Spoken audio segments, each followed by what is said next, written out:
and the member of the BJP National Parliamentary Board and ex-Chief Minister of Karnataka, respected B.S. Yediyurappa ji, our very dynamic Chief Minister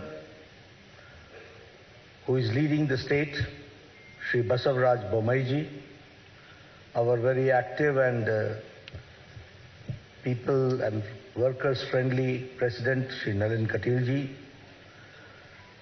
our Minister in the central government and my colleague in the Lok Sabha, Shri Prahlad Joshi ji, my senior colleague, ex-Chief Minister and an ex-Minister in the Government of India, Shri Sadanand Gowda ji,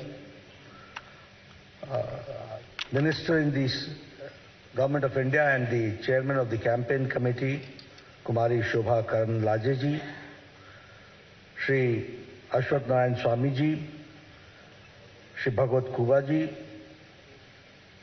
Shri K. Sudhakar ji, Arvind Limbawali ji, Narayan Swami ji, K.S. Naveen ji,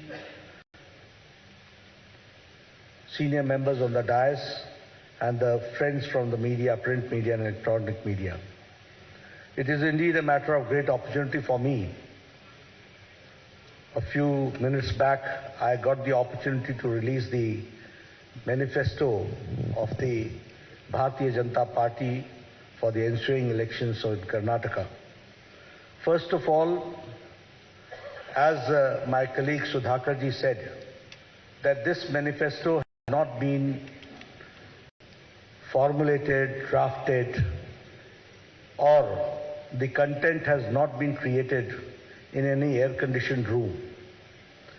A due exercise has been done, and after a great amount of toil and perseverance by our workers who visited every nook and corner of the state, got the suggestions, and connected to the thousands of 1,100 households, that this content has been created, which is in the form of this manifesto.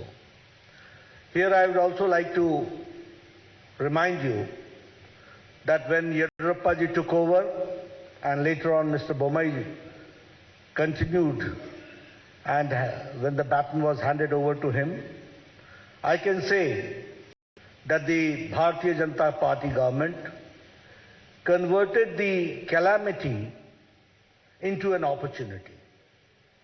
The pandemic of COVID-19, the floods, all that was converted into an opportunity. And if I speak in Hindi, I'll say, आपदा को अवसर में बदलने का काम येडियुरप्पा जी और बोम्मई जी ने किया. And because of that, we can say that now Karnataka is reaching a 1 trillion economy. That we have to understand. One thing more I would like to say here is about the 6 years of the Indian National Congress misrule, where the good work done by Bharatiya Janata Party was a great setback because of the reverse gear government of Siddaramaiah, which ruled the state.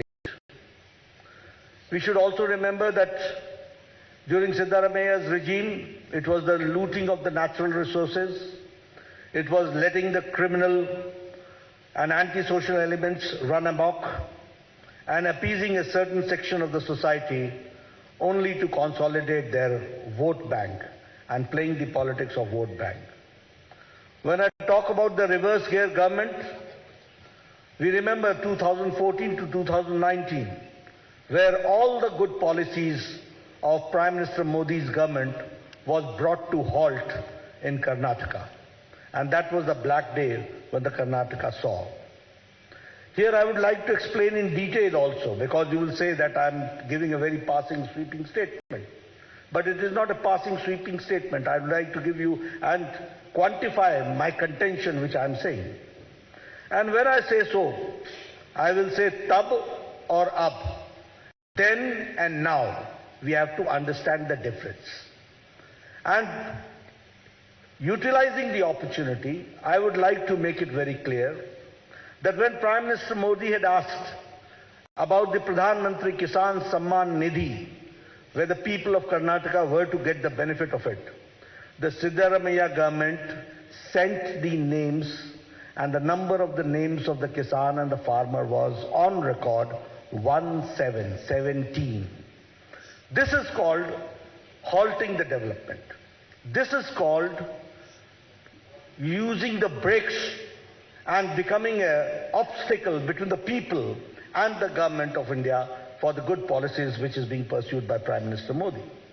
And here I would like to also suggest to you that now, when Yediyurappa ji came to the power, and later on the baton was handed over to Mr. Bommai, 15,000 crores have been spent for 54 lakh farmers, where 6,000 is being given in Pradhan Mantri Kisan Samman Nidhi, and 4,000 is given as a top-up by Bommai government, by Yediyurappa government, and 10,000 rupees is given to 54 lakh farmers of Karnataka. This is a classic example of double-engine government. If I talk about Yashasvi scheme, which was started by my very senior leader, whom we are very proud of, Mr. Yediyurappa, that Yashasvi scheme was scrapped by Congress party.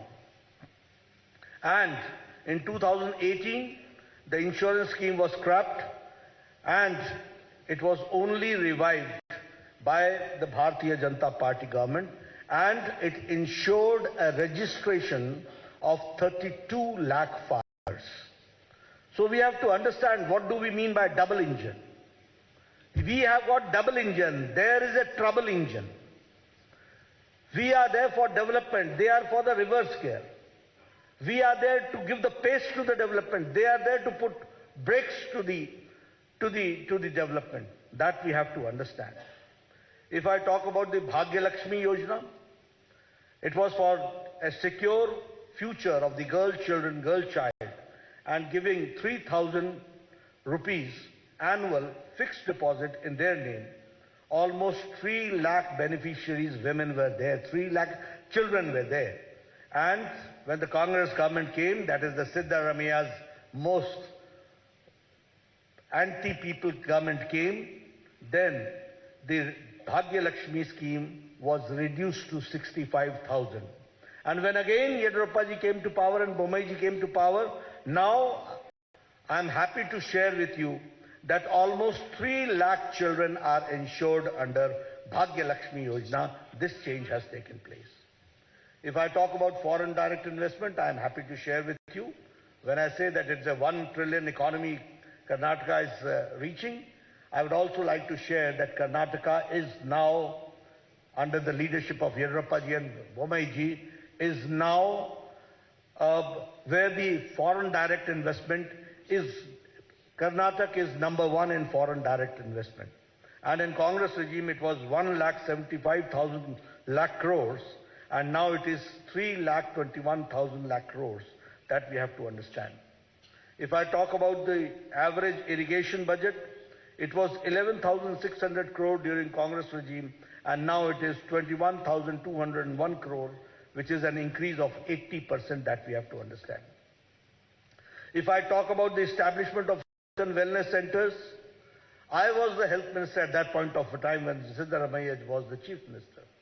And with a lot of push by the government of India and by the support of government of India, the Congress regime could only open 548 health and wellness centers were operationalized. But under Bommai ji's regime, health and wellness centers has reached the number of 8,618. This is the pace of the government in the health sector that we have to understand. During Congress regime, there was a breakdown of law and order, and the PFI was given a free hand to terrorize people, and you will be astonished to know that Bengaluru became the second most unsafe city for women in India. And this was the time when Mr. Siddaramaiah withdrew 100 75 criminal cases against PFI, Popular Front of India. But when BJP came, PFI was banned, NIA was given a free hand, and 41,000 security cameras were installed across the city, enhancing women's safety. I'm giving you the statistics, the data, which says that how we are working and how we want to bring the change. When I talk about the double engine, we are delivering best without rest, and the achievements of the Government of India and Government of Karnataka I would like to share with you.